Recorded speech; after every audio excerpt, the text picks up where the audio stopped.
झारखंड के पूर्व मुख्यमंत्री मधु कोड़ा ने नोवामुंडी थाना पहुंचकर अवैध लोहा अयस्क खनन पर प्रशासन की चुप्पी पर बड़ा सवाल उठाया है। मधु कोड़ा ने आरोप लगाया है कि खनन माफिया खुलेआम राज्य की संपत्ति लूट रहे हैं और प्रशासन आंख बंद किए बैठे हैं। दरअसल 13 और 14 सितंबर की मध्य रात्रि में मधु कोड़ा ने स्वयं नोवामुंडी रेलवे साइडिंग के पास छापा मारकर अवैध लोहा अयस्क से लदे 8 हाईवा ट्रक, एक जेसीबी और एक पे लोडर को पकड़ा था।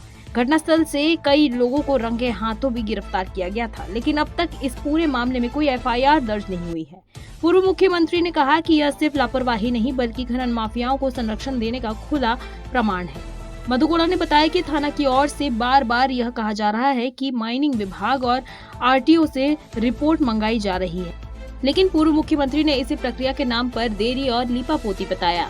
उन्होंने कहा कि जब रंगे हाथ अवैध खनन पकड़ा गया तो रिपोर्ट की क्या जरूरत। साफ है प्रशासनिक मिशनरी जानबूझकर मामले को दबाने की कोशिश कर रही है। मधु कोड़ा ने चेतावनी दी कि यदि जल्द कार्रवाई नहीं हुई तो वे जनता को साथ लेकर व्यापक आंदोलन शुरू करेंगे। उनका कहना है कि झारखंड की धरती जो खनिज संपदा से समृद्ध है, उसी धरती को अब लूटा जा रहा है और इस लूट पर यदि सरकार ने रोक नहीं लगाई तो यह आंदोलन पूरे राज्य में फैल जाएगा। यह एक दूसरे विभाग के ऊपर में ठेल करके इसको किसी तरह से कि इसको एफआईआर ना किया जाए और किसी तरह से वैसे अवैध खनन में पकड़े गए लोग और पकड़े गए लोडर पे लोडर और ट्रक को उस पर इस चीज़ को बचाने के लिए ये सारे चीज़ थाना के द्वारा किया जा रहा है, जो और माने आपत्तिजनक है। और इसके संबंध में हम समझते हैं कि जानबूझ करके ये सारा चीज़ का कार्रवाई कर रहा है। इसलिए हम लोग को शक था कि कहीं ना कहीं ये को दफा दफा करने का प्रयास किया जा रहा है।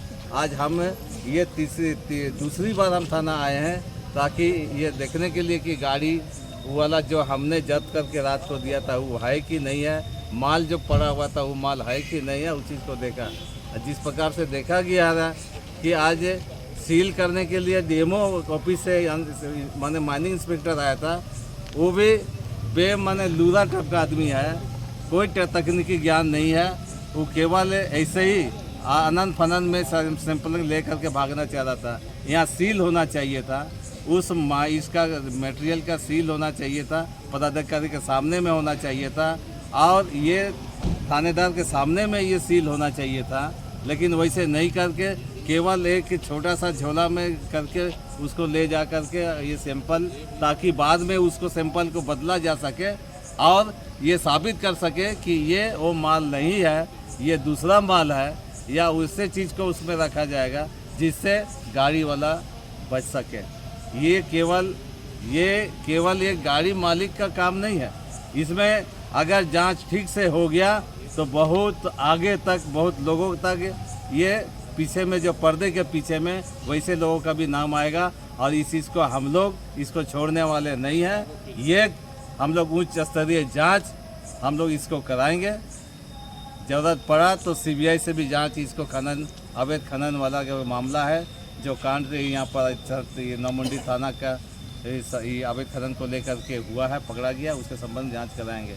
क्योंकि ये सारे लोग हैं, डीएमओ ऑफिस, थानेदार, इन लोग का नीयत साफ नहीं है और इसका भी जो अपना ड्यूटी डिस्चार्ज करने के लिए जो उसको दिया गया है सीआरपीसी आईपीसी में, उसका भी उल्लंघन किया जा रहा है और इस संबंध में हम लोग उच्च स्तरीय जांच में इस बात सबको मांग को उठाएंगे।